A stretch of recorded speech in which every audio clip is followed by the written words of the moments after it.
all of this really started, if we think about it, right? Pat McAfee signed on the ESPN. But to me, it all started with, where's Shannon Sharpe going to go? Because he left Skip Bayless. Skip Bayless is the kingmaker, as they would say. He was the one who propped up Stephen A. at ESPN, and he gave Shannon Sharpe his chance at FS1. This is what started the whole anybody looking at the game like, so if Shannon's leaving FS1, remember, he got bought out. So when you get bought out, that means somebody bought you out. Maybe Shannon has some of the bread to put up, but I got to believe FanDuel, where Pat McAfee just left, they're looking for a replacement, especially for the early morning. Pat McAfee's a football guy. What we always talked about, Shannon Sharpe, you're a football guy.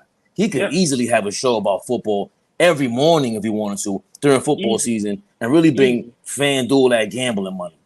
What do you think? Where do you think he's going? I think wherever he goes, he's a big enough name where it has to be a partnership. Because, like I said, man, Shannon Sharpe right now has an opportunity. This might be jumping out the window. But what was Muhammad Ali's best friend when it came to that part of the business? Howard Cosell. Shannon Sharpe has an opportunity to be like Howard Cosell. Let me explain why. People like Shannon Sharpe, man, and he turned out to be a respectable analyst and commentator on sports. Whether he's reading off a paper or not, some of his basketball takes wasn't bad. I don't know where he's going to go. I don't want him going to ESPN. I'm being honest with you. I think ESPN lost their way. I agree. Fox Sports, I'm going to be honest, it's rough over there. I don't want to look at nobody over there. All the guys look weird. There's no more females on there. I'm being honest, man. Like, listen, man. Fox Sports needs Joy on TV more. Not only because she's beautiful, she knows what she's talking about.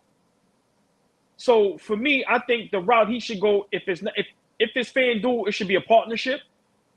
But I think, listen, man, I would go to Marcellus Wiley route. I'm going solo.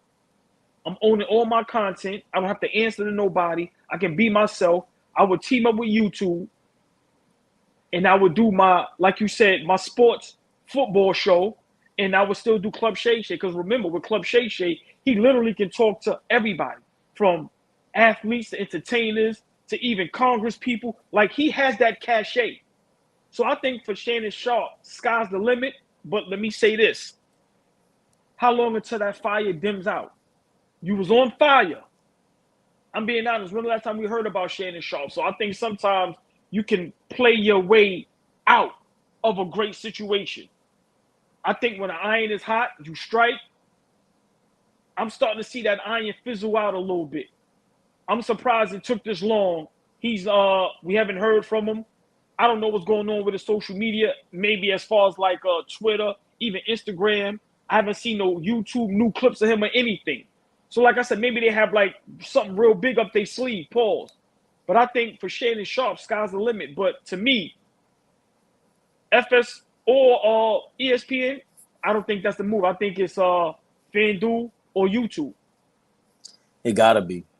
It gotta be, because that's how Pat McAfee. Remember, Pat McAfee actually had a bigger deal with FanDuel, and he turned that down and went to ESPN. I think he got $130 for 4 or 5 years with FanDuel. Now he got $85 million for 5 years with ESPN. I think he could flip it more. Maybe he still owns his name or whatever it is. Go back to YouTube. Yeah, it may be stocks and maybe other things involved that make up. Because I don't see guys leaving $50 million on the table. So maybe it's stocks, maybe it's some type of ownership, maybe it's something else involved. Like you said, you own literally 100% of your name, so it got to be something. But go ahead, I'm sorry. No.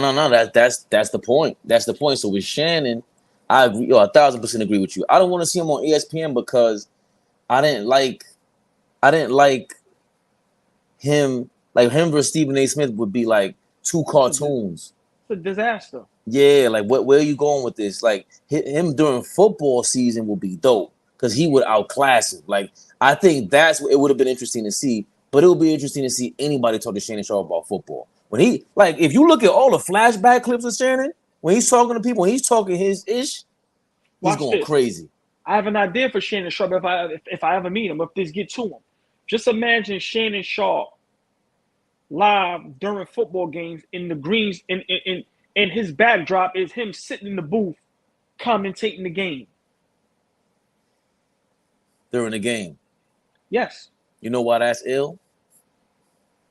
He would have to do it on Sunday night or something. Or even go head to head with Peyton Manning and his brother, because he's way funnier than them. He's really funny.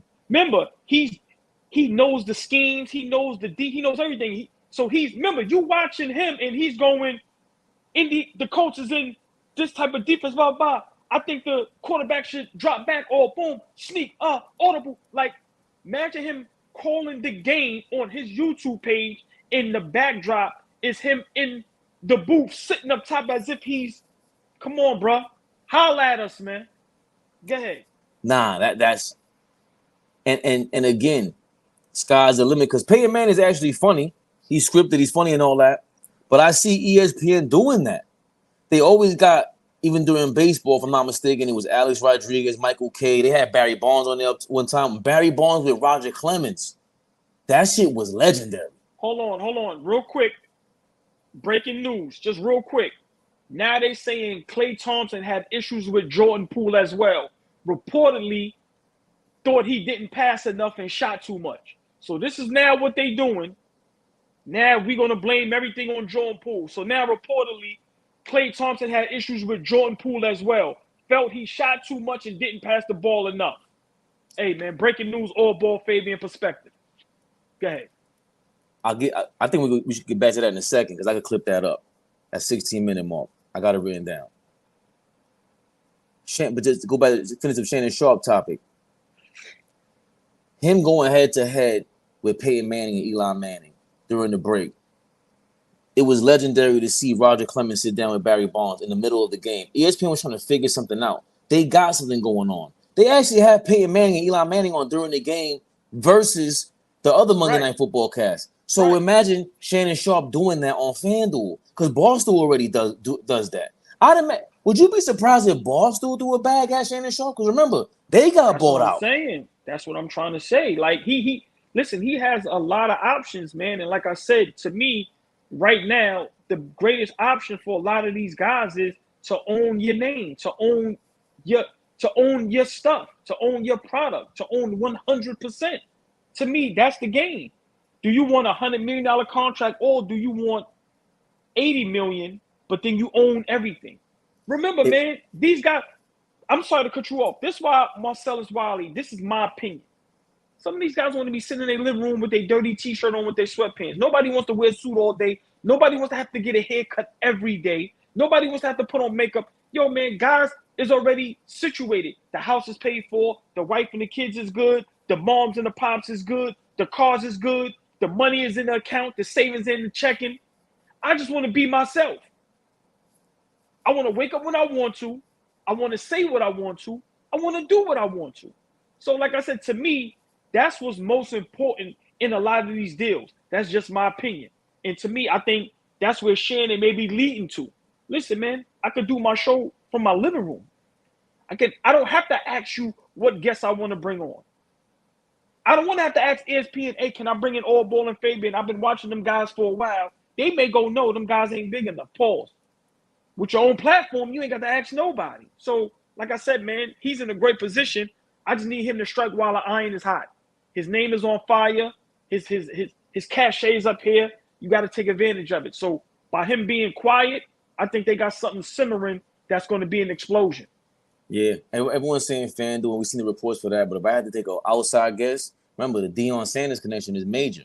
That's why with although Shannon might not want to answer for the things that this guy was saying, Dave Portnoy, about Angel Reese, and he's a wild card, but he's no longer the owner. He sold that company for $500 million, damn near, to it's the name of like a train station company. But they are a gambling company. So they're in direct competition with FanDuel. Trust me, right. Shannon Sharpe, he's just in the best position possible, and we see everything, all the writing on the wall. They need to come holler at us, man, because y'all doing bad over there, ESPN anyway. And so is Skip Bayless. Is it over for him?